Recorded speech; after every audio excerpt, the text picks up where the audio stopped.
Assalamualaikum warahmatullahi wabarakatuh. Perkenalkan, nama kakak Saraswati Noviandini. Adik-adik semua bisa panggil kakak Kak Saras ya. Sebelum memulai pembelajaran pada pagi hari ini, sebaiknya kita berdoa menurut kepercayaan dan agama masing-masing. Berdoa dimulai.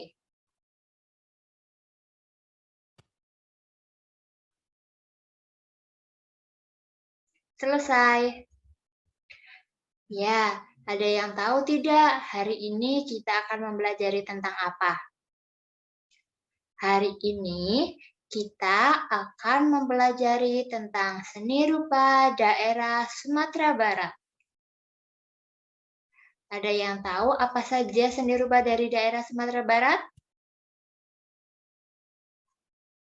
Oke, kakak akan memberitahu apa saja seni rupa dari daerah Sumatera Barat. Di sini kakak mengambil 6 poin seni rupa dari daerah Sumatera Barat.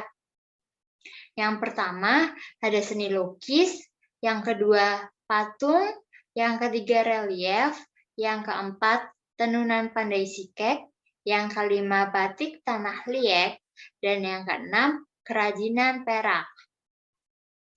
Dari 6 ini, apakah adik-adik ada yang sudah tahu? Kalau belum, kakak akan menjelaskan satu persatu. Yang pertama dari lukisan. Di layar sudah tertera gambar lukisan ya adik-adik, itu termasuk lukisan abstrak. Lukisan itu diberi nama Agam, karya Usman Effendi yang kira-kira dibuat pada tahun 1978. Boleh diperhatikan ya adik-adik, lukisannya dominan dengan warna orange ya. Yang kedua, ada lukisan masjid, karya Usman Effendi lagi, yang diperkirakan dibuat pada tahun 1969 sampai 1978.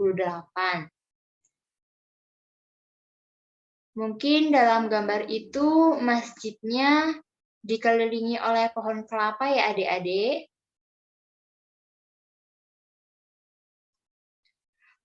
Nah, dari dua lukisan tadi, semuanya karya Usman Effendi. Ada yang kenal tidak dengan Usman Effendi? Kalau tidak, mari kita berkenalan dengan Usman Effendi lewat media pembelajaran ini ya. Nah, itu beliau Usman Effendi, bisa dilihat gambarnya ya. Usman Effendi lahir di Padang, Sumatera Barat pada tahun 1919. Pada awalnya, beliau tidak pernah ikut pelatihan formal, tetapi beliau pernah memenangkan lomba. Pada tahun 1947, beliau mendalami seni lukis sebagai anggota Seniman Indonesia Muda. Usman Effendi meninggal di Jakarta pada tahun 1985. Sejak tahun 1950-an, Usman mulai dikenal sebagai perintis gaya abstrak bersama pelukis-pelukis lainnya, seperti Zaini, Nazar, dan Rusli. Mereka mengungkapkan dunia objek-objek, tema-tema dalam irama ungkapan yang geometris, mediatif, puitis, dramatis, bahkan magis.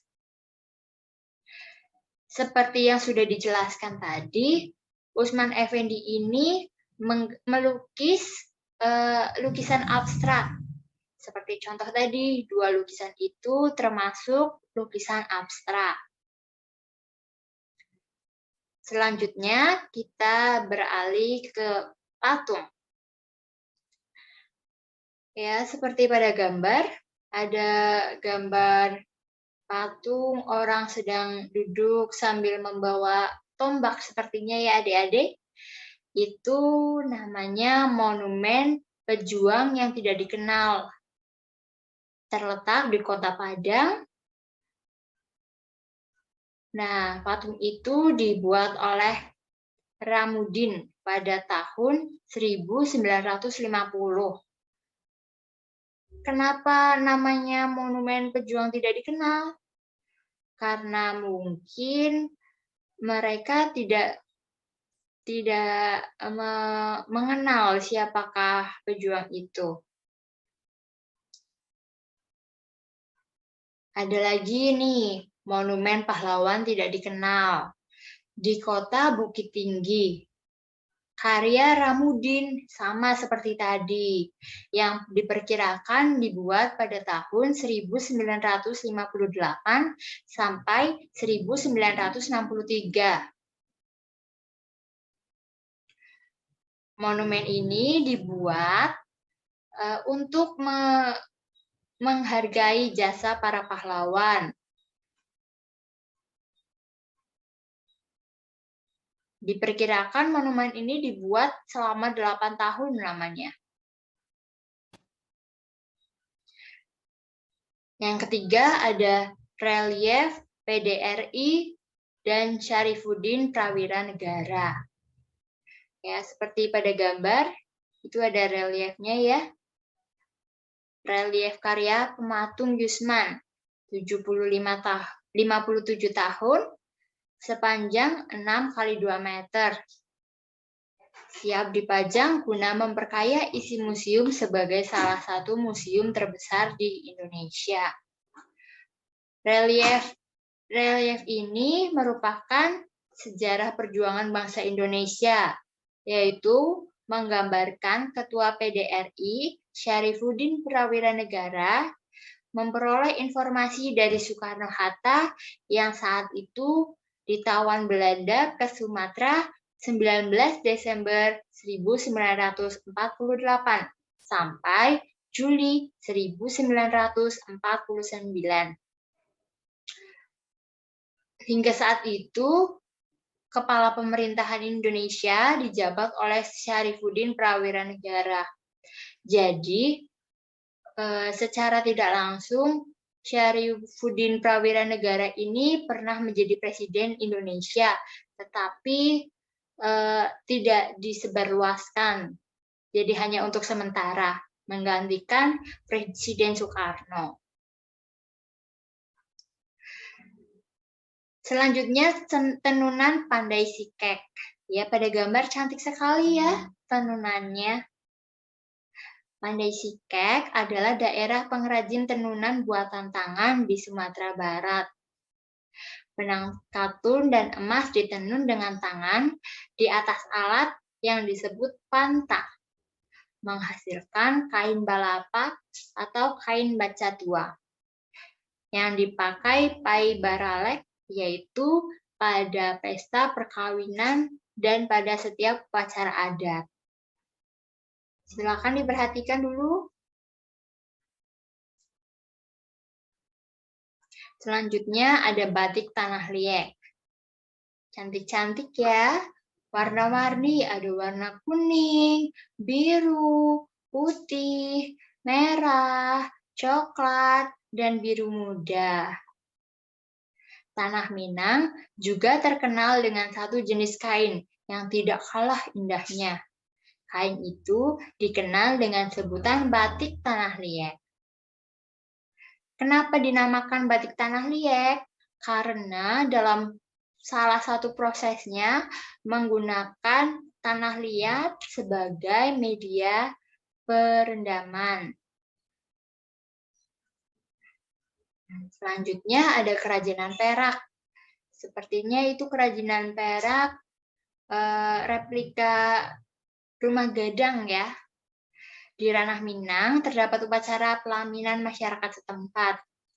Biasanya kerajinan perak ini digunakan sebagai seserahan atau pajangan ya. Kalau perak koto gadang ini warnanya tidak mengkilat tapi berwarna putih susu yang elegan. Bagus sekali ya. Sekian penjelasan dari Kakak. Jika ada kurangnya mohon maaf. Sebelum Kakak tutup, apakah ada adik-adik yang ingin bertanya?